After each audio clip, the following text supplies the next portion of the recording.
aquí en Canal Patrio.tv, voz e imagen de la sociedad civil.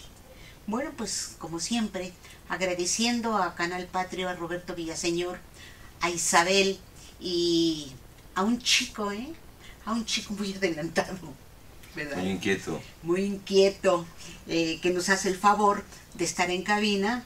Yo quiero agradecerle a usted que nos sintonice.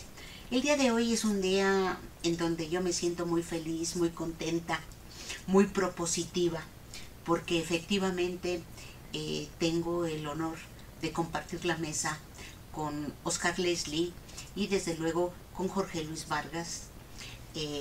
Ellos son trabajadores jubilados del Sindicato Mexicano de Electricistas, además de ser seres muy humanos, son seres, entes políticos. Y yo creo que esta categoría es para mí muy importante. Yo quiero reconocerles su talento, pero también toda su experiencia laboral y desde luego toda esa filosofía que adquirieron desde jóvenes. Oscar Leslie es marxista y pues el compartir con ellos y con Jorge Luis este programa me da muchos elementos de satisfacción que quiero hacerle partícipe a usted al sintonizarnos en este programa de la agrupación política local Mujeres Insurgentes. Soy Beatriz Gallardo y les agradece muchísimo que nos sintonice. Gracias, compañeros. Yo creo que es necesario volver al tema, reiterarlo, cuantas veces sea necesario, las enseñanzas que nos deja en este país, en México, la lucha del Sindicato Mexicano de Electricistas. Independientemente, ¿verdad?, de todos los calificativos y de toda esa propaganda antisindical que se ha hecho contra no solamente el Sindicato Mexicano de Electricistas, sino, siento yo, contra esa trayectoria de lucha, pero particularmente por la idea de la organización política de los trabajadores, culmina con un hecho que es trascendente y vergonzoso para los trabajadores y para el país. Antes que otra cosa, muy buenos días y muchas gracias, Betty, por invitarnos nuevamente a tu espacio. ¿Cómo no? Y yo creo que los honrados somos nosotros, porque definitivamente, pues en tu persona residen muchas virtudes, pero sobre todo muchas constancias. Y es mantener el estado de alerta y de lucha, no bajar los brazos, y eso es lo más importante en los seres humanos. Así es de que los honrados somos nosotros, te agradecemos mucho. Gracias. Tu invitación. No sé, mi compañero. Jorge Luis. Pues también buenos días al auditorio, buenos días, Betty, igual que Oscar, reiterarte el espacio, la invitación que nos haces a tu programa.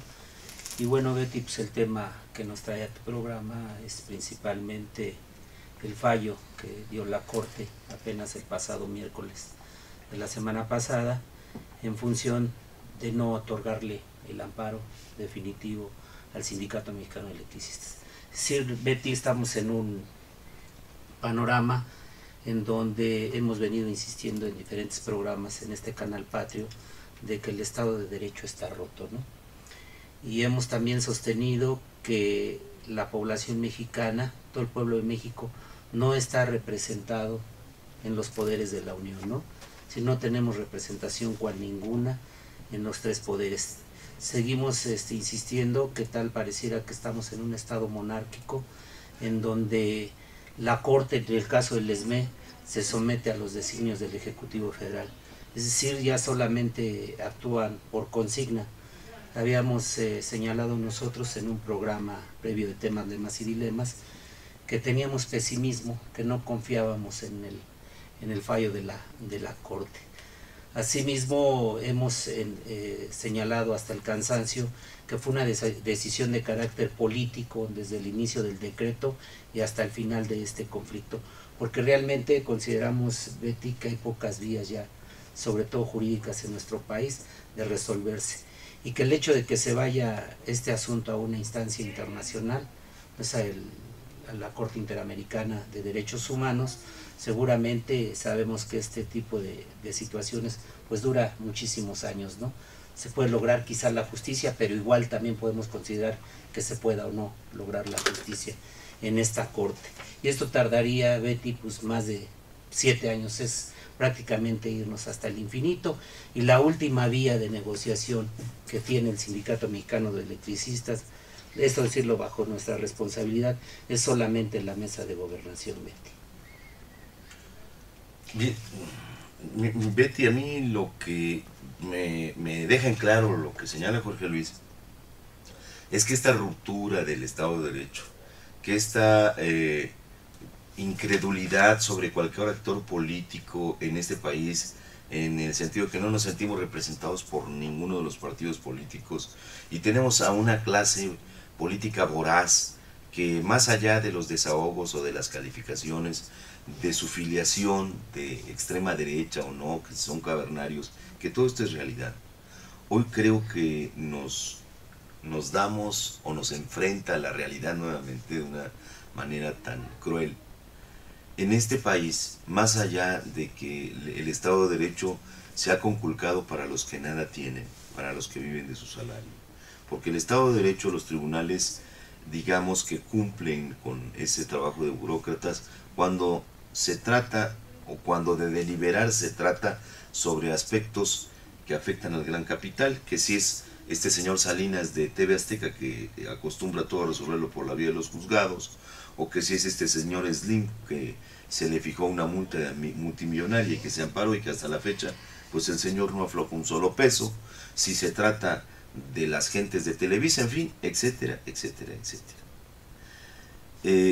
Entonces tenemos ya muy claro que el Estado de Derecho en México, digamos, está roto para los que nada tienen, o se ha declarado inexistente para los que nada tienen. Asimismo, las organizaciones políticas, los partidos políticos existentes hasta el momento, no tienen opinión con ninguna sobre este tipo de cuestiones. Porque ahí está, no ha habido un posicionamiento claro ni del PRD, ni del PTE, menos del PRI, menos del PAN. Sí hubo. Sí, hay Hubo desplegados. que sacó el PRD. Sí, el PRD. pero me refiero a un posicionamiento concreto. Un desplegado es simple y sencillamente en eso, en el papel. Un posicionamiento concreto es la acción, es decir, claro, a partir de este momento el PRD rompe cualquier tipo de alianza para llevar adelante el pacto por México, porque, no hombre, eso es impensado, porque el lenguaje se ha complicado tanto para ellos que no saben más que salir con un desplegado, es decir, pues ya cumplí contigo, compa del ESME, ya lo demás es tu responsabilidad.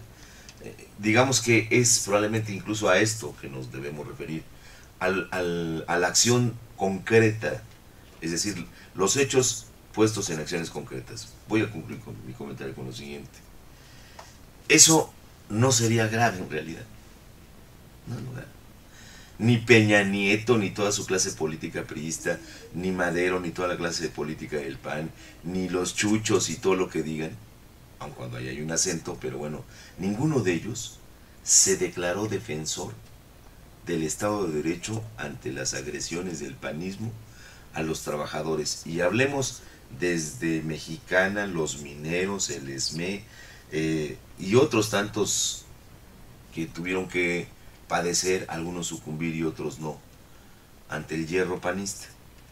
Eso no se les puede reclamar. Pero ¿qué pasa con los trabajadores?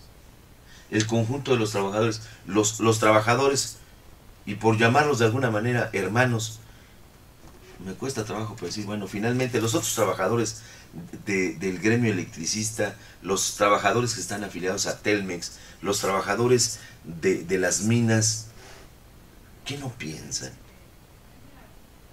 Se han reducido verdaderamente a miasmas que viven del consumo y de lo que les dice la televisión o lo que les diga la radio, lo que les diga un ente ajeno menos su cerebro.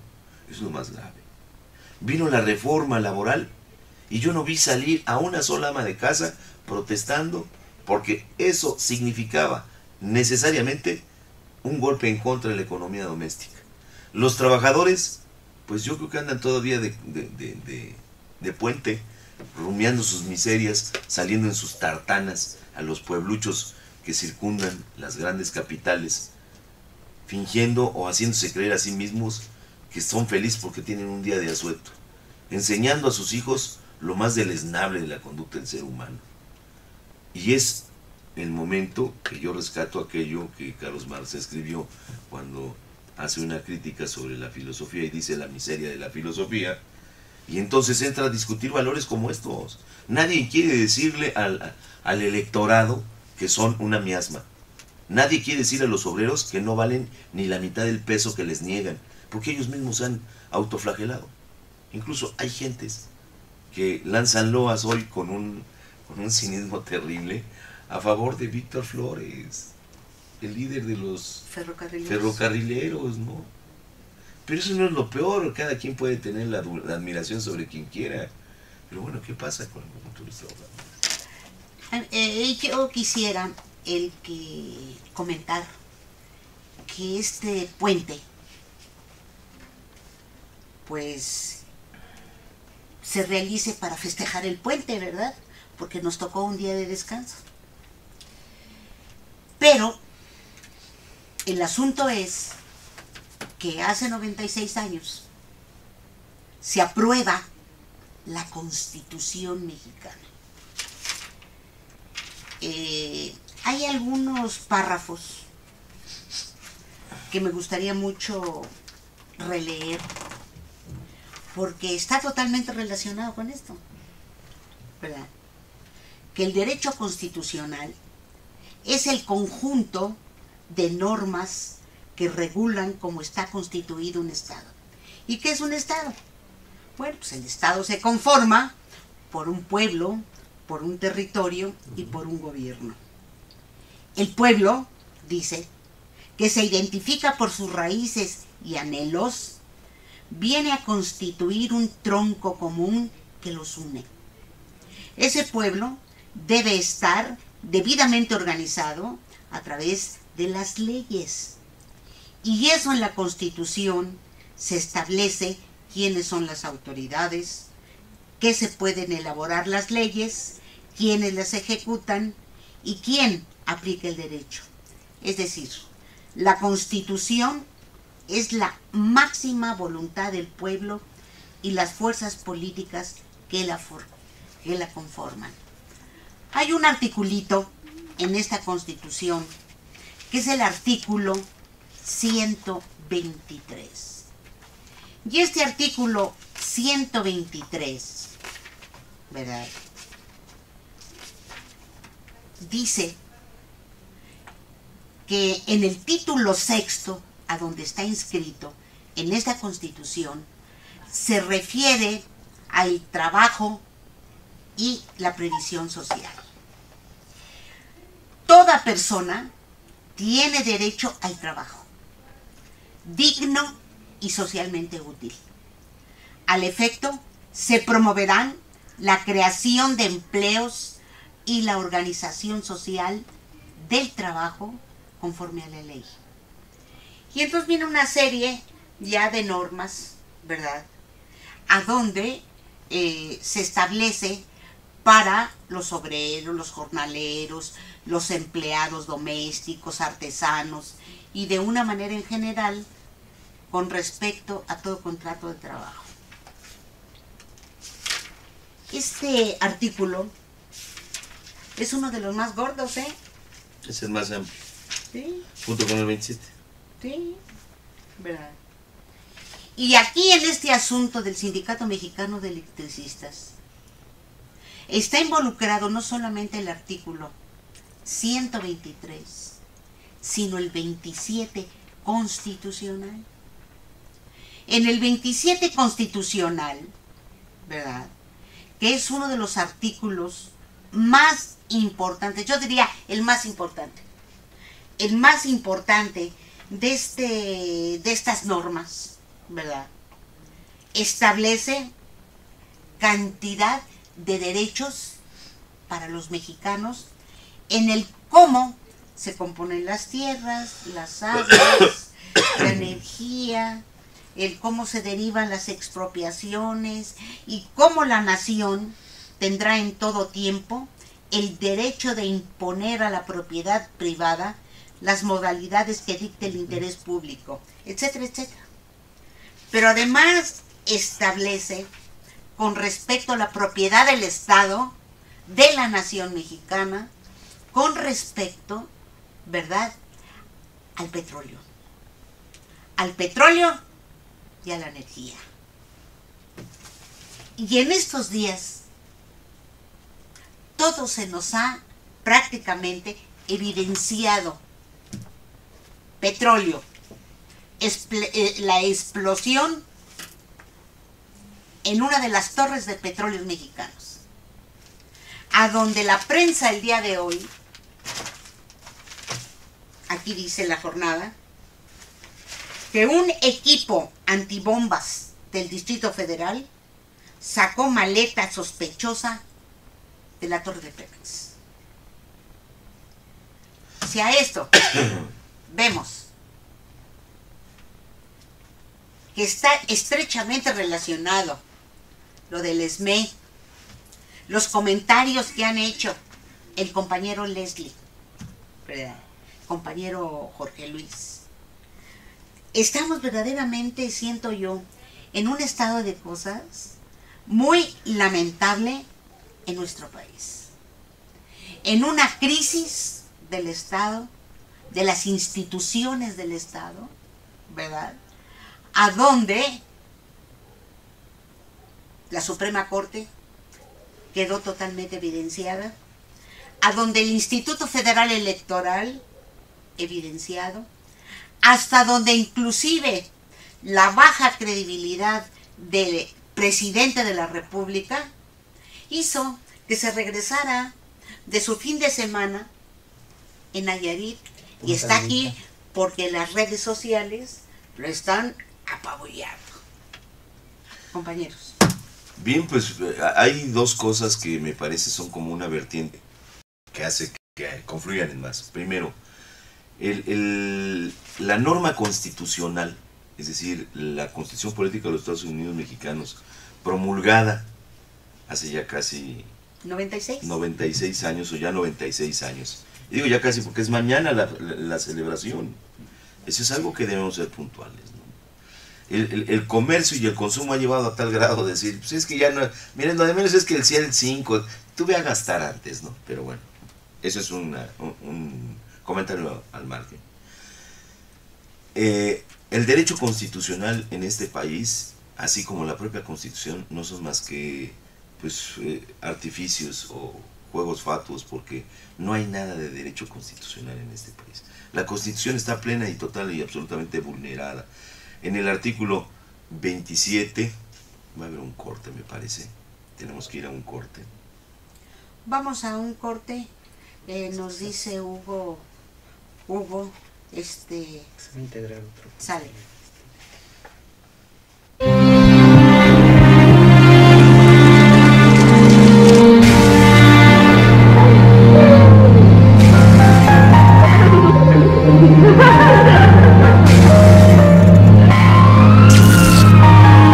Colgarse de las líneas de comisión puede ser mortal. Denúncialo.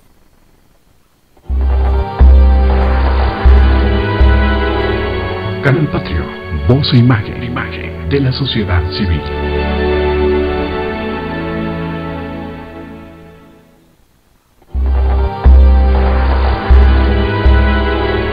Canal Patrio, voz e imagen de la sociedad civil.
Canal Patrio, voz e imagen de la sociedad civil.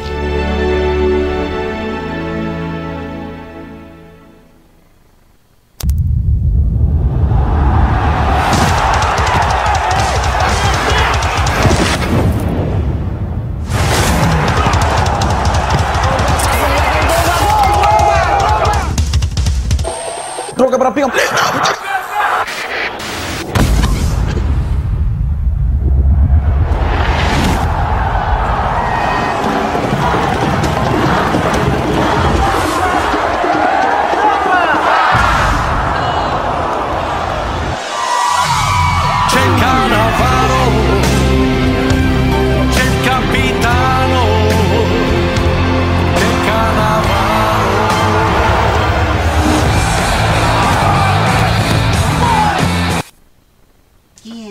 Espacios de diálogo de mujeres insurgentes. Yo quiero agradecer muchísimo al compañero Raúl Pérez que nos haga el favor de incorporarse a esta mesa. Estaba comentando Oscar Leslie acerca del artículo 25 constitucional, el 25 y el 28 que son muy importantes, y creo que a los, iba a decir novatos, pero no sé si exactamente el calificativo sea correcto, pero yo creo que acomodan, ¿verdad?, conceptos a donde siempre quedan bien. Quedan bien por su ignorancia en la lectura, en el estudio de la Constitución, a donde está obligado para todo aquel que gobierna en este país. Oscar, tú estabas hablando con respecto al 25 sí, constitucional. A mí me parece que de la lectura del primer párrafo se desprenden muchas cosas que son de simple y pura lógica, más que del análisis estricto del derecho. El artículo 25 señala que corresponde al Estado la rectoría del desarrollo nacional para garantizar que éste sea integral y sustentable, que fortalezca la soberanía de la nación y su régimen democrático, y que, mediante el fomento del crecimiento económico y del empleo, y una más justa redistribución del ingreso y la riqueza, permita el pleno ejercicio de la libertad y la dignidad de los individuos, grupos y clases sociales, cuya seguridad protege esta Constitución. Y si nos quedamos con esa definición, podemos pasar también a lo que el propio artículo 28 constitucional define. ¿A qué me quiero referir? Ya quedó claro que el Estado mexicano es el responsable de la conducción económica para que todos estos fines sean satisfechos. Y no puede ceder. En ningún caso. En ningún caso. Y si, como un comentario breve, el Estado mexicano es una ente que es el conjunto, al menos en una excepción de lo más desarrollado y más aceptado, es el conjunto de instituciones que lo conforman. Y el jefe de todas estas instituciones, digamos, en la parte administrativa, es el jefe del gobierno, el jefe del Ejecutivo, el presidente de la República. Entonces, el presidente de la República es el que tiene que ejecutar acciones directas para garantizar la conducción del Estado en los términos en que señala el artículo 25, y además teniendo muy claro, por ejemplo, lo que señala el artículo 28 constitucional, en donde dice: en los Estados Unidos mexicanos quedan prohibidos los monopolios, las prácticas monopólicas, los estancos y las exenciones de impuestos. En los términos y condiciones que fijan las leyes, el mismo tratamiento se dará a las prohibiciones de título de protección de la industria. En consecuencia, la ley castigará severamente y las autoridades perseguirán con eficacia toda concentración y acaparamiento de una o pocas manos de artículos de consumo necesario y que tengan por objeto el obtener el alza de los precios. Todo acuerdo, procedimiento o combinación de los productores industriales, comerciantes o empresarios de servicios que de cualquier manera hagan para evitar la libre concurrencia o la competencia entre sí y obligar a los consumidores a pagar precios exagerados y en general todo lo que constituye una ventaja exclusiva indebida a favor de una o varias personas determinadas y con perjuicio del público en general o de alguna clase social. Y así se va y deja muy en claro que no constituirán monopolios las funciones que el Estado ejerza de manera exclusiva en las siguientes áreas estratégicas: correos, telégrafos, radiotelegrafía, petróleo y los demás hidrocarburos, petroquímica básica, minerales radioactivos y generación de energía nuclear, electricidad y las actividades que expresamente señalen las leyes que expide el Congreso de la Unión. Hasta aquí dejo la lectura de la Constitución, porque es casi romántico. Es casi una oda al principio del derecho. Tú sabes que, entre paréntesis, Correos de México desapareció. Sí. Ahí está todas estas mensajerías que son anunciadas por televisión en los grandes eventos, como el día de ayer, de estas cuates que se agarran a patadas y corren tras de un balón. Bueno, eso es lo que este país es una caricatura. Pero bueno, finalmente el centro del debate es que la soberanía nacional se ha perdido, y sobre todo hay que tener en claro que la soberanía nacional se ha querido manejar y vilipendiar, como lo dice Videgaray, o como lo ha dicho Videgaray, es el secretario de Hacienda, y como lo ha dicho Manlio Fabio Beltrones, que la soberanía nacional no es el petróleo, no es Pemex, sino es la conducción del Estado. Y yo quiero anotar simple y sencillamente, en cuanto a la etimología del vocablo soberanía, este proviene de super omnia, que significa sobre todo poder. Es decir, la soberanía nacional debe estar por encima de cualquier poder de carácter económico, político, social o cultural. Es decir, la soberanía del Estado mexicano está por encima de todas las leyes del mercado, la firma del Tratado de Libre Comercio en 94, en fin, todas estas cuestiones son simple y sencillamente cuestiones menores ante la soberanía nacional. Pero ¿qué tenemos, como lo comentaba, y para concluir con mi análisis y mi idea? Es imposible de radicar un pensamiento lógico cuando tenemos la Constitución Política de los Estados Unidos Mexicanos en los términos en que está redactada, y que aún y a pesar de las más de 500 modificaciones que ha venido sufriendo desde su promulgación el 5 de febrero de 1917, todavía tiene un grado de coherencia suficiente como para dejar en claro que la Constitución se le llamó una Constitución social, no socialista, sino social, porque recogía las grandes aspiraciones de los grupos que participaron en la lucha armada de 1910 y que no habían alcanzado a resolver también, por otro lado, los constituyentes y los filósofos y pensadores en la anterior de 1857, y que jamás se habían pensado en la de 1824. ¿A qué nos referimos? Son tres cuestiones básicas. Uno, la educación. El carácter de la educación, que tenía que ser claramente establecido, laica, gratuita y general, es decir, para todos los mexicanos.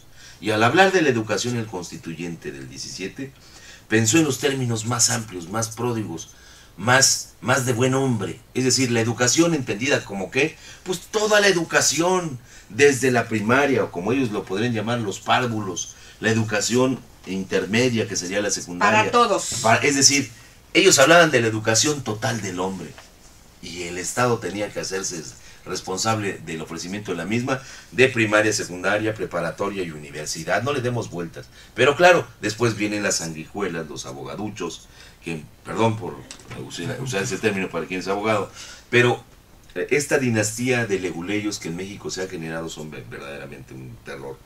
Pero bueno, llegan e implantan, no, es que la educación solo se refiere a la educación básica, y en fin. Pero bueno, ese fue un rasgo característico. El segundo es el determinar, reconocer lo que señala el artículo 27 constitucional, que es francamente algo que nos debe quedar claro a los mexicanos. ¿A qué se refiere el artículo 27 cuando dice: la propiedad de las tierras y aguas comprendidas dentro de los límites del territorio nacional corresponde originariamente a la nación, la cual ha tenido y tiene el derecho de transmitir el dominio de ellas a los particulares, constituyendo la propiedad privada? Las expropiaciones solo podrán hacerse por causa de utilidad pública y mediante indemnización. La nación tendrá en todo tiempo el derecho de imponer a la propiedad privada las modalidades que dicte el interés público, así como el de regular el beneficio social, el aprovechamiento de los elementos naturales susceptibles de apropiación, con objeto de hacer una distribución equitativa de la riqueza pública, cuidar de su conservación, lograr el desarrollo equilibrado del país y el mejoramiento de las condiciones de vida de la población rural y urbana.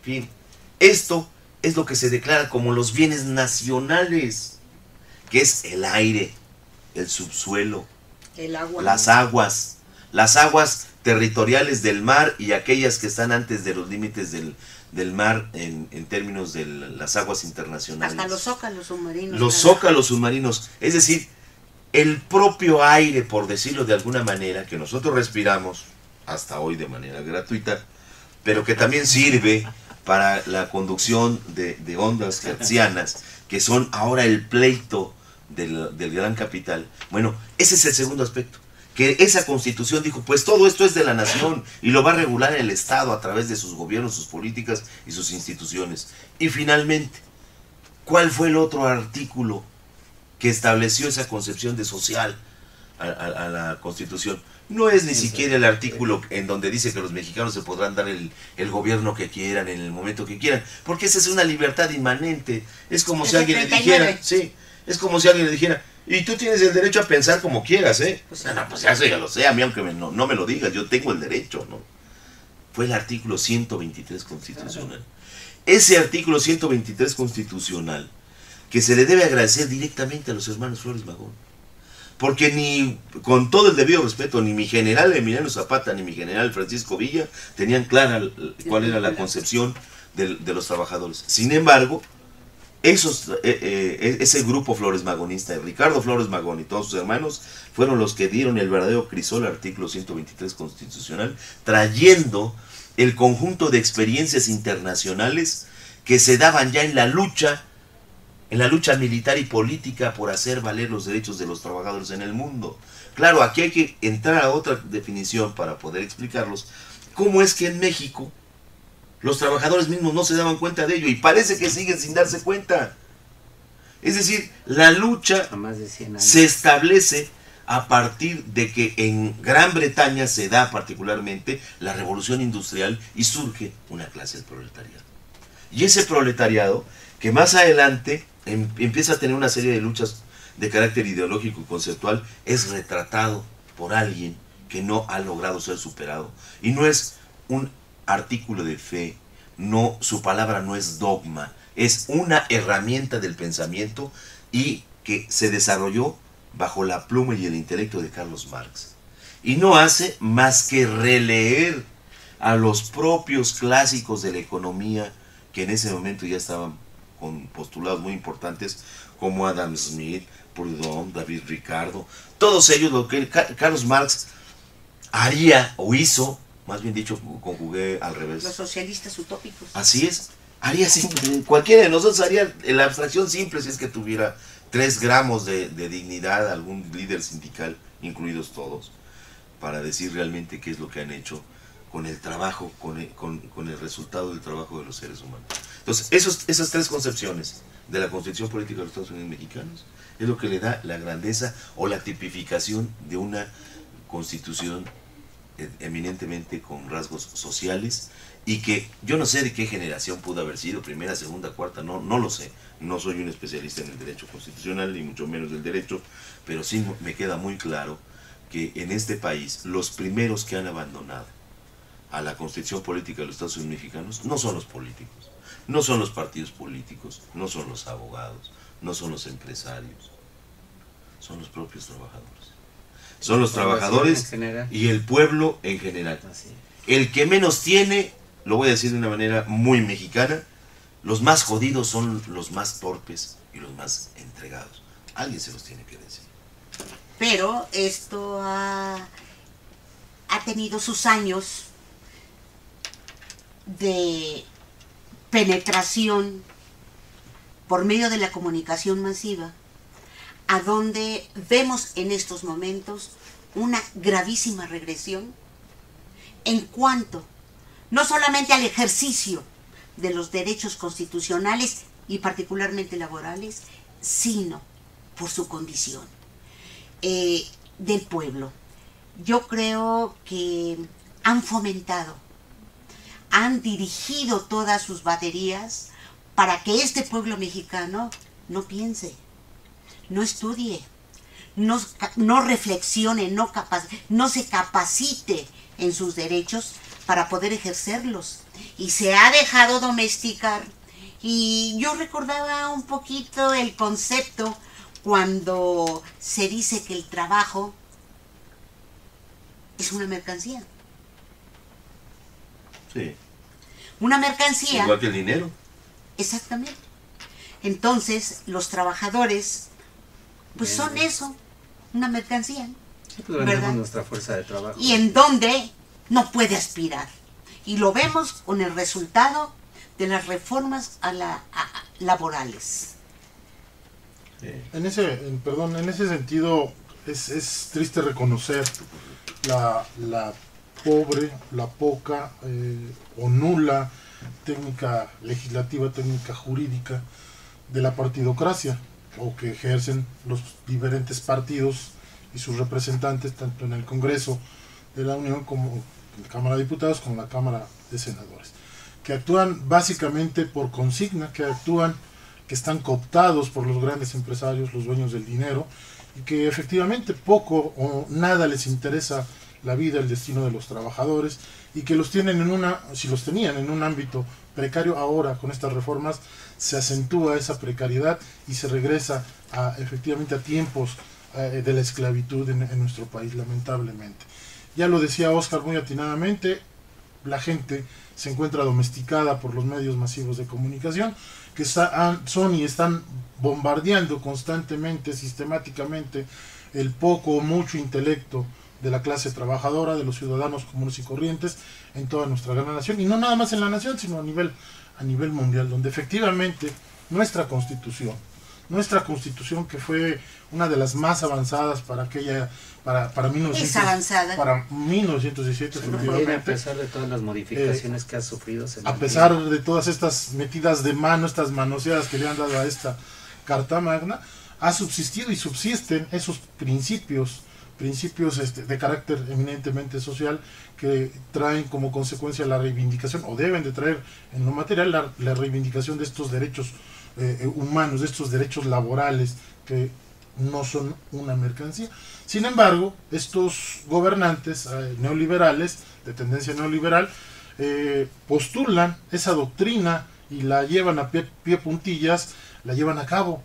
Vemos, lo decía muy bien Óscar, la rectoría del Estado en el 25, la propiedad originaria de la tierra en el 27, la prohibición de los monopolios, la educación laica gratuita, que son más que una letra en poética, romántica en nuestra Constitución.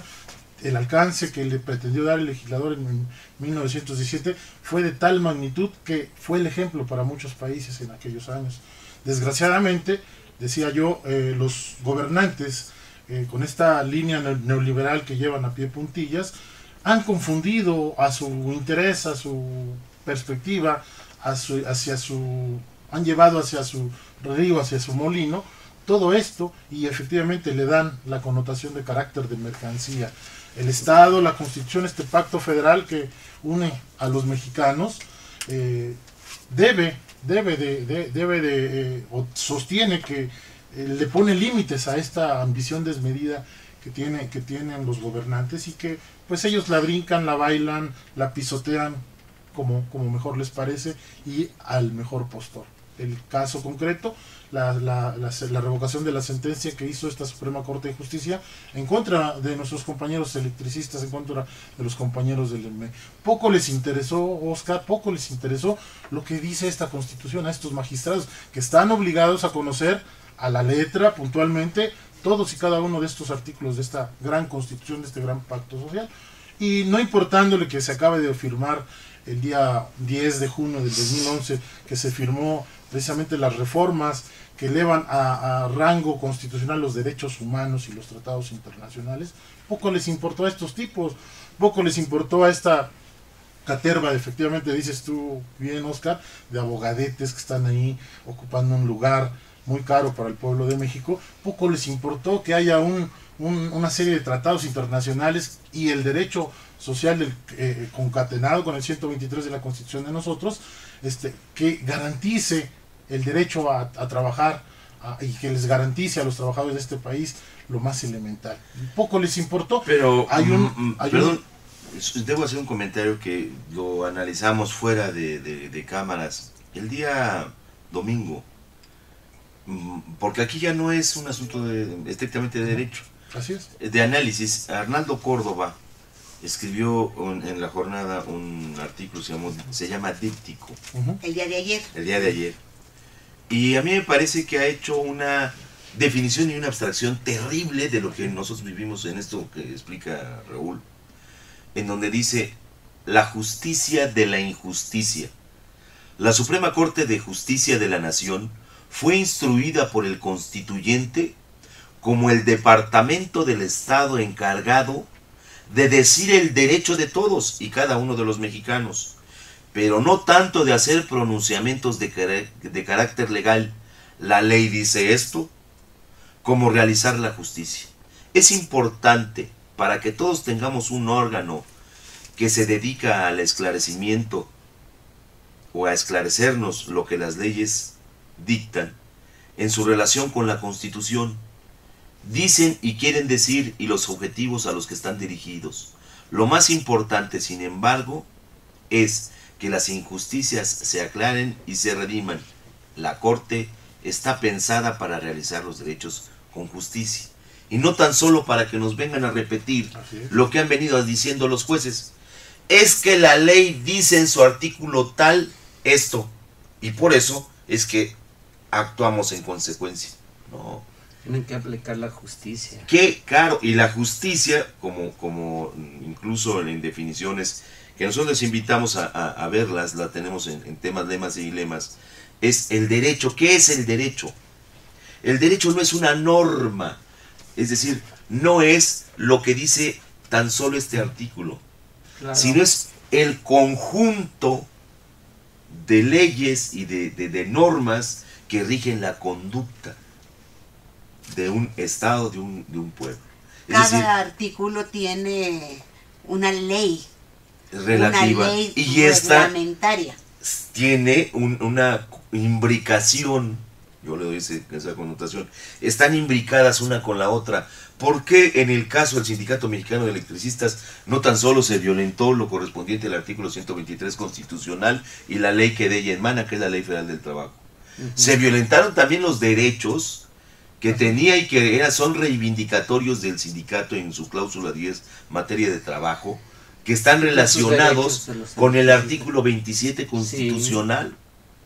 Sí. Y esto está perfectamente relacionado a una renuncia de derechos, a una violación al artículo 25 constitucional que ya leímos y del 28 constitucionales. Es aquí. 123 y todos. Es aquí en donde... Están violados todos sus derechos de los electricistas. Todos en absoluto. Así es. Es decir, yo creo que está perfectamente claro y yo con muchísimo gusto me gustaría que pudiéramos abordar, no de una manera, no con el hígado, sino con conocimiento de la ley y de los hechos, ¿verdad? ¿En qué consisten estas violaciones? Porque muchos de ustedes que nos ven y nos escuchan han de decir, bueno, es una catarsis lo que están haciendo los compañeros, ¿no? Un desahogo, y no, esto va más allá, porque tiene en verdad y va a tener seguramente resultados muy importantes. Es decir, ¿hacia dónde van estos hechos y estas circunstancias? ¿A dónde, como decía Leslie, están imbricados en un contexto a donde hay una crisis de las instituciones y empieza a ver no solamente a la Suprema Corte, sino que también, siento yo, está incluido el Instituto Federal Electoral. Y usted me puede decir, bueno, pues ¿qué tiene que ver el Instituto Federal Electoral, verdad, con esta situación? Pues porque hay una serie de violaciones y hay una cancelación de una serie de responsabilidades que tiene el Instituto Federal Electoral como una institución del Estado que está necesariamente defendiendo nuestros derechos, nuestros votos, ¿verdad? Sobre todo porque los mexicanos decidimos, o decidieron hace muchos años, correr por la vía de la democracia, y esta implica las votaciones, y ello también ha implicado un largo camino para hacer que estas verdaderamente sean transparentes, sean equitativas, sean justas. Eso dice la norma. Pero bueno, por eso de ahí la relevancia del IFE. Claro, y porque además, ¿verdad? El IFE está modificando en la práctica una serie de normas que tiene que cumplir. Es decir, ¿hacia dónde voy? ¿Y cómo nos daríamos cuenta que las están torciendo? ¿Preguntándoles a través del IFAI? Yo creo que nos damos cuenta de acuerdo a los dictámenes que en este caso hizo la fiscalización en torno a hacerse o no hacer notar que todo mundo vio, todo mundo lo denunció, de una serie millonaria de recursos para determinadas causas y modificar aquello que se dice del voto. Que el voto es una decisión personal, el voto es el ejercicio de mi derecho a decidir quién va a ser el conductor del país, pero además de los diputados y senadores que integran el poder legislativo y a donde efectivamente se discuten las leyes y a donde se toman decisiones, yo diría hasta irregulares. Por eso yo creo que esto lo tenemos que ver un poquito de una manera mucho más analítica y su relación con lo del Sindicato Mexicano de Electricistas, porque yo preguntaría a los compañeros, esta decisión de la Suprema Corte de Justicia borra del mapa y de tajo al Sindicato Mexicano de Electricistas. Antes, Betty, quisiera hacer un comentario. Hemos estado diciendo que las instituciones, por todo esto que comentas del IFE, todas las instituciones están rebasadas por el Estado, ¿sí? Todas están por encima de ellos. ¿Quién pudiera salvaguardar los intereses de la nación? Fue muy ilustrativo lo que nos leías tú de la Constitución, al igual que Oscar, pero prácticamente está quedando como letra muerta lo establecido en la Constitución. O sea, es ideal. Exactamente, ¿no? Todos los derechos, como ejemplo poníamos el de los electricistas, han sido vulnerados. Yo digo, llegamos hasta la última instancia como sindicato para ver que se cumpliera la legalidad en este país y no se hizo. ¿Cuál es el camino que sigue? ¿Quién debiera de rescatar los derechos, no solamente de los electricistas, sino de todos los mexicanos? ¿Qué acaso no tendría que ser el pueblo? En términos de lo que establece la propia Constitución. Sí, pero el pueblo no está organizado.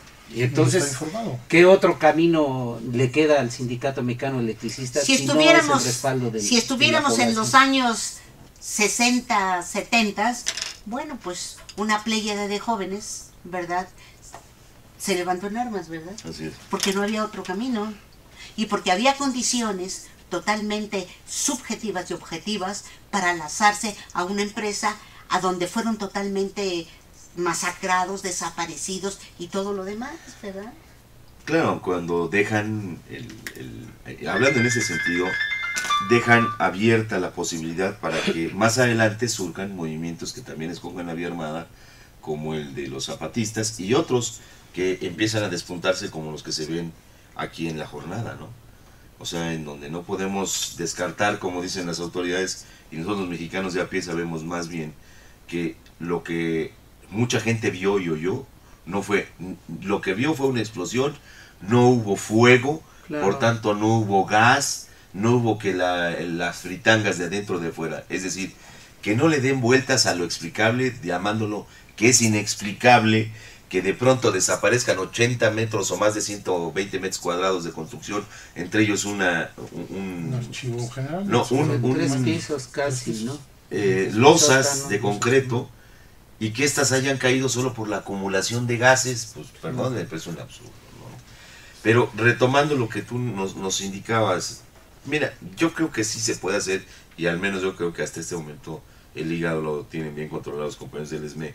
Ya son 3 años, casi 4, en donde ya el desahogo pasó de ser la primera emoción, y queda muy en claro que la violación a la norma constitucional fue evidente, a todos los preceptos demandados por el sindicato, tanto de la Ley Federal del Trabajo como de los propios asuntos de carácter procesal, fueron contravenidos por estos ministros, que lo único que dijeron es un despropósito.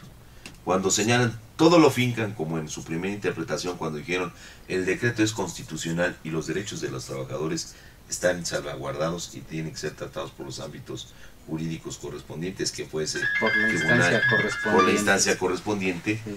Entonces, en este programa lo que nos queda es señalar que la Suprema Corte de Justicia, como lo ha dicho en su columna del domingo en Díptico, Arnaldo Córdoba, este conjunto de jueces no están cumpliendo con el Estado de Derecho, con su obligación sobre todo. Mira, Oscar, precisamente el comentario que yo estaba realizando hace un momento iba encaminado a eso, a poner y hacer evidente que la administración de justicia, las instituciones de nuestro país están en una grave crisis, están total y absolutamente corrompidas. Esto es un ejemplo. Cuando la propia Ley Orgánica de la Administración Pública, en su artículo primero, nos pone la estructura de la Administración Pública Federal y pone hasta arriba al titular del Ejecutivo Federal, sus secretarías de Estado, y pone a las paraestatales y nos dice ahí, en ese organigrama tan elemental y que desconocieron o quisieron desconocer de facto estos jueces de consigna, estos magistrados de consigna, nos dice ahí quién es el patrón de todos estos. Y ahí hay una grave violación, una grave omisión, y ahorita voy a comentar una situación más. Decía también, el artículo primero de nuestra Constitución, a partir de estas reformas del 10 de junio del 2011, cambian este texto en lo esencial. Fue un error que no se dieron cuenta los legisladores que estuvieron en esa legislatura, realmente lo que estaban haciendo. Esta reforma a la Constitución, al artículo primero constitucional, viene a revolucionar o debe de revolucionar todo el mundo jurídico y toda la estructura jurídica ordenada por nuestra Constitución. ¿Y a qué me refiero? El artículo primero nos señala que en México todos los mexicanos gozaremos de los mismos derechos, de las mismas obligaciones, y que da el paso de ser garantías constitucionales y las transforma en derechos humanos. Quiere decir que no han sido capaces las instituciones mexicanas de hacer valer el derecho, el Estado de Derecho, que no han sido capaces de respetar en lo más mínimo los derechos de los mexicanos, los más elementales, no han sido capaces de hacerlo, y todavía aún más. Y es lo grave y es lo que a donde les va a doler a estos magistrados, porque ya esto está sentando un precedente negativo que está ya en los anales judiciales para la historia, y que precisamente ese control de constitucionalidad o control de convencionalidad, nos dice el párrafo segundo de la Constitución, tienen por obligación, todas las autoridades mexicanas tienen la obligación de respetar los derechos humanos, desde el juez cívico, desde el Ministerio Público hasta el más alto tribunal, que en este caso es la Suprema Corte de Justicia, situación que no la hicieron, y que eso a la luz de los juristas y los prestigios de los grandes abogados mexicanos, eso es un grave golpe a todo este sistema, que pone en evidencia efectivamente el grado de descomposición, el grado de corrupción que existe en estas instituciones impartidoras de justicia. Es decir, y con esto concluyo, este párrafo segundo de la Constitución obligaba de oficio a estos jueces de consigna a respetar el derecho al trabajo a todos los trabajadores del mexicano de electricistas y a todos los trabajadores de este país. Y ese grave precedente, indudablemente, yo creo y yo sostengo que no es el fin, no es el golpe mortal al mexicano de electricistas, porque conozco a su gente, conozco a sus grandes trabajadores, a sus grandes hombres y mujeres que están en resistencia y van a seguir en resistencia, porque no es una cuestión de hígado, no es una cuestión de dinero, no es una cuestión de nada de eso. Les dicen, y ahí algunos jueces, el remedio de Javier Lozano, Navarrete Prida, pues váyanse a liquidar. Pues ¿qué implica liquidar? Es una renuncia a mis derechos constitucionales, a mi derecho al trabajo, a mi derecho a tener un futuro, a tener un patrimonio.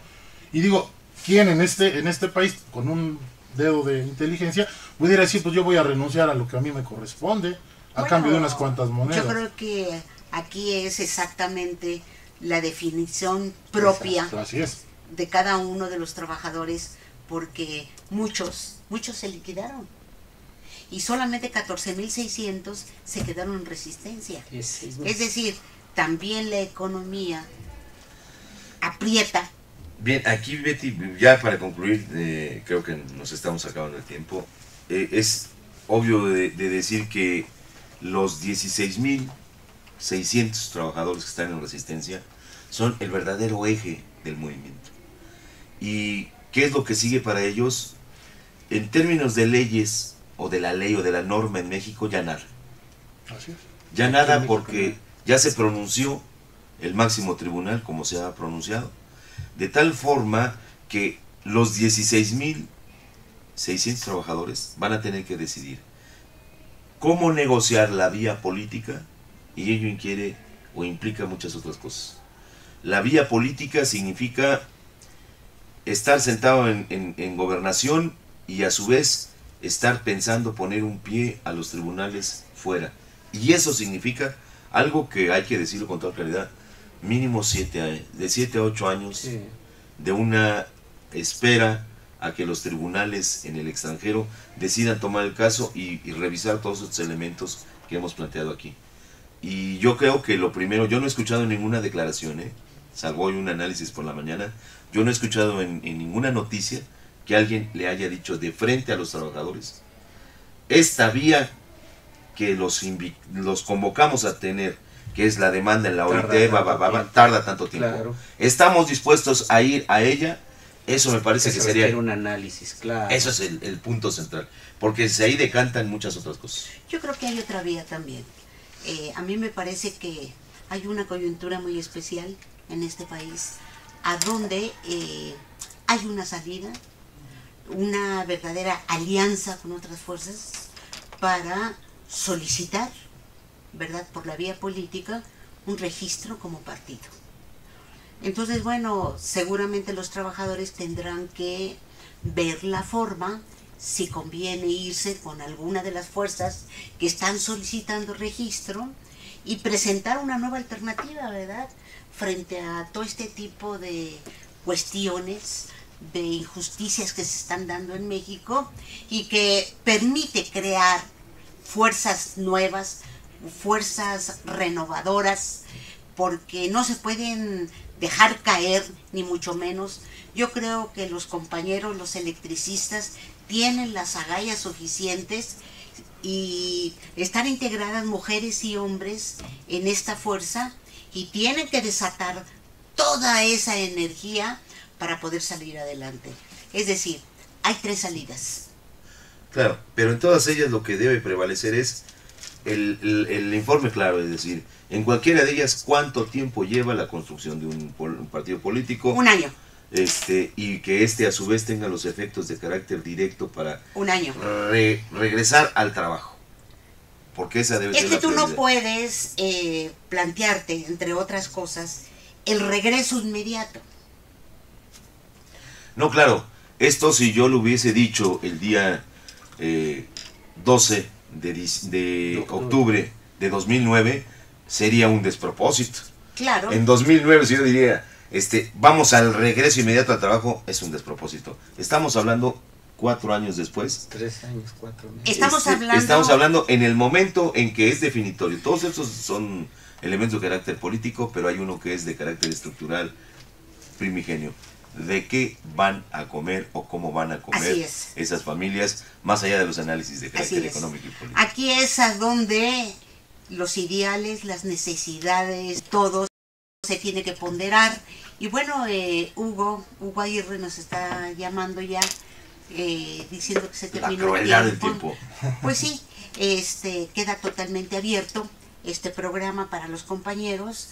Me parece que hay muchas cosas que discutir, no solamente las posibles propuestas, estrategias, sino que tiene que sacar de adentro hacia afuera, pues, Fuerza. la enjundia, la fuerza, ¿verdad? En momentos muy difíciles, ¿verdad?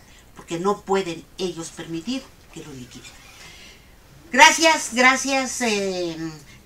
a Oscar Leslie, Gracias. al Jorge Luis Gracias. Vargas y al compañero Raúl Pérez por haber estado en este programa junto con su servidora Beatriz Gallardo.